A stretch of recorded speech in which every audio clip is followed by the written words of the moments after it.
Thank you.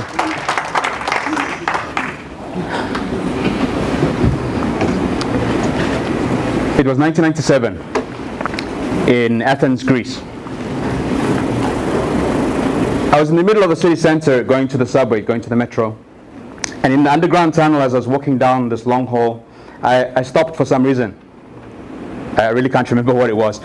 But I saw a familiar figure start coming towards me. It was an old man about 5 foot tall, maybe about 60, 65 years old. Old man because I was 20 at the time.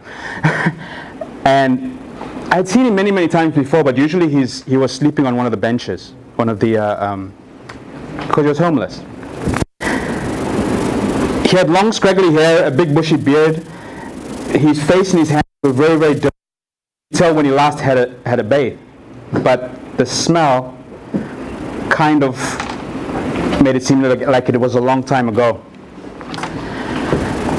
I'd like to ask you a favor real quick. If you wouldn't mind looking at somebody to your left or to your right. If you came with somebody, they're probably sitting next to you, so look in the other direction. Okay? And just have a look at them. You need to look at them quickly. Okay. And what do you see? Is this just another face in the crowd? Just somebody who happens to be in your space at the moment? Yeah. How much value do you place on this person? Not much. How much? You don't really care. You're not being mean, it's just the way it is. Would it make a difference if you knew that this person actually had a lot of things in common with you? Maybe they knew some of the same people that you know. Maybe they believe some of the same things that you believe. If they were ambitious, if they were clever, if they were entrepreneurial, if they were open-minded and wanted to learn new things. Based on the nature of this event, I can pretty much guarantee everybody in this room fits most, if not all, of the things I just mentioned. So personally, I think you're a great bunch of people. Please give yourselves a round of applause. Thank you very much. So when I was with this old man, he was shuffling towards me.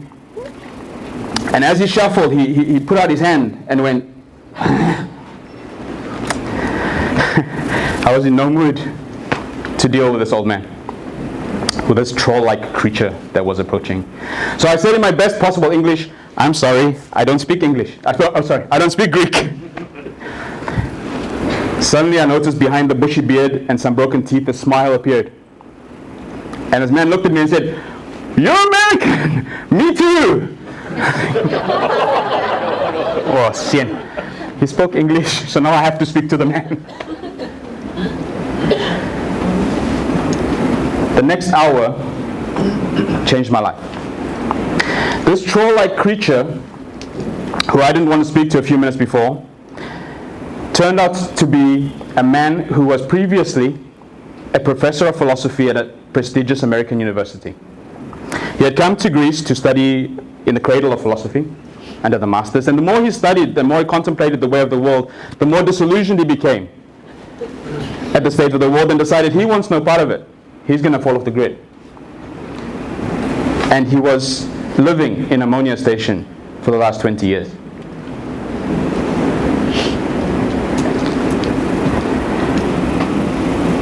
We see people differently when we see them to have value. But how many people pass us every single day that we don't even notice? They're just blurs in our existence. How many people do you pass on the train? The auntie that cleans the coffee shop, the man who sweeps the street, even maybe in your organization. How many people work with you who you've never even said hello to? And as bosses, how many people work for you who you just see as an employee and you don't know very much about them? We're going to hear a lot today about how the world is changing, this transformation. And it has been changing from the beginning of time. We had the Stone Age, Iron Age, Bronze Age, Iron Age, and now we're in the technological age. But from a human perspective, we're also in the age of consciousness and conscious cultures. Andrew said earlier about millennials. It's the scariest word in the business world today. Millennials, what are we going to do with these millennials? They're a great bunch of people, but their values are very different to the ones that we grew up with.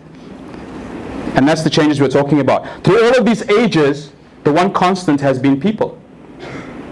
And our ability to adapt to the changes that happen. So, if I may ask you to just quickly think about who's the most influential person in your life. Do you trust them? Do you value their opinion? And what would you do for them? To intentionally and consciously create culture that is conducive to productivity, to serving the customer, to employee engagement and progress to the next millennium, we have to align the business values with our personal values. That's the foundation of the culture we're talking about. If our values are misaligned, chances are people will leave. The millennial generation spoke previously, as well as Gen X and Gen Y, they have a totally different set of values. They want to change the world, make a difference, have an impact. Do you know what the values are of the people that work for you? Are they aligned with your organizational values? The day I met that old man in the subway station, I realized one thing and changed my life. There's no such thing as a faceless person. Behind every face is a history, is a story, is a heart, are hopes, dreams, ambitions, wants, needs, love, disappointments, sadness. There's a person, there's a presence, there's a soul.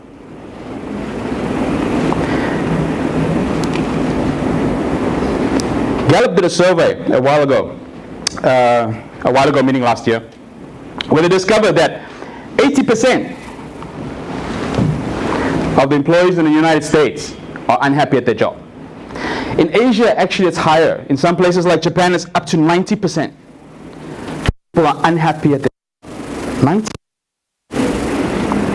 And I really wanted to know why. I didn't want to know too much why 80 to 90% were unhappy. We pretty much know why that is. I want to know why that 10 or 20% were happy. So as any good researcher does, I consulted Google. Very simple search, happiest employees in the world. Best companies to work for. Please do it. You'll be very, very surprised. But I found a thin red line. One of the major factors that existed between these employees that were interviewed about why they're so happy at their jobs was the fact that they really believed in the vision and values of the organization they were working with. They loved the leadership they were working under. The leadership was nice to them, treated them like people. They loved their teams that they were working with because they were in alignment, they were working towards the same purpose, the greater goal.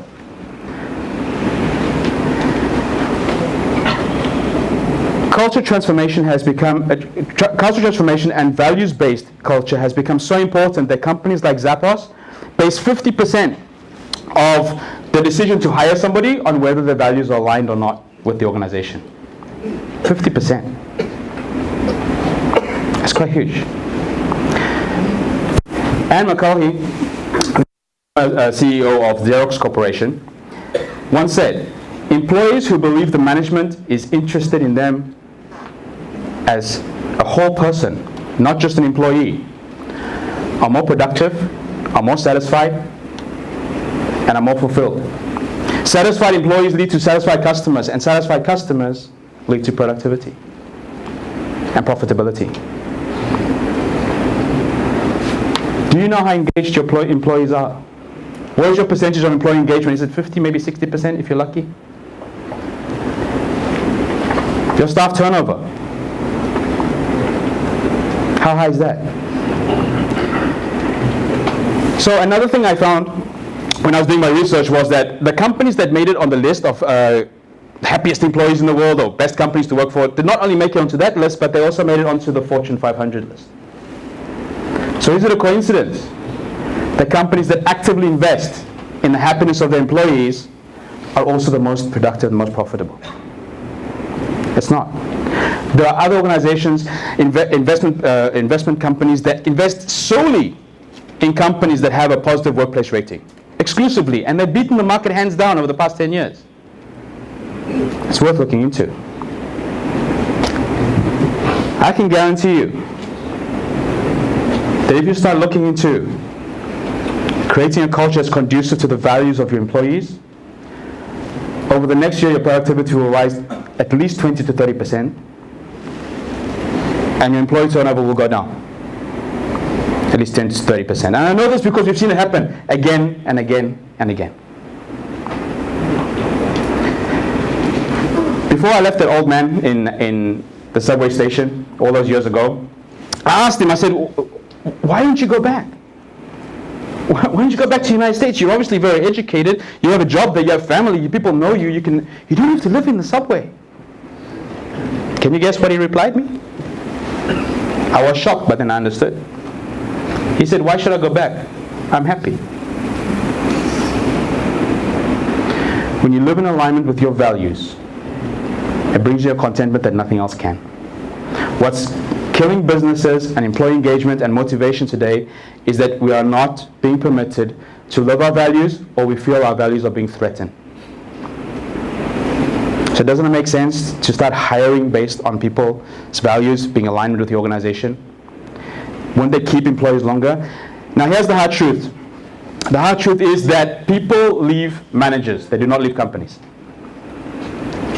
Unfortunately though, it costs the company up to 24 times the employee's salary to replace them. You do the math. If the employee's values are not in line with the organizational values, change the employees. If the leadership's values are not in line with the organizational values, you'll need to change the leadership. That's the hard truth. Richard Branson said, there's no magic cure or magic remedy or formula for creating a great workplace culture. The key is treating your employees the way they want to be treated. Isn't that the age-old golden rule? Treat others the way you want to be treated. I have on the screen here, be nice. It is not the be-all and end-all of changing culture, but it's the beginning. When we are able to see the value in others, it'll start becoming easier to be nice. And who doesn't like to be treated nicely? How much more do you respond or give back to people who treat you nicely? So give it a try. Thank you very much for your time.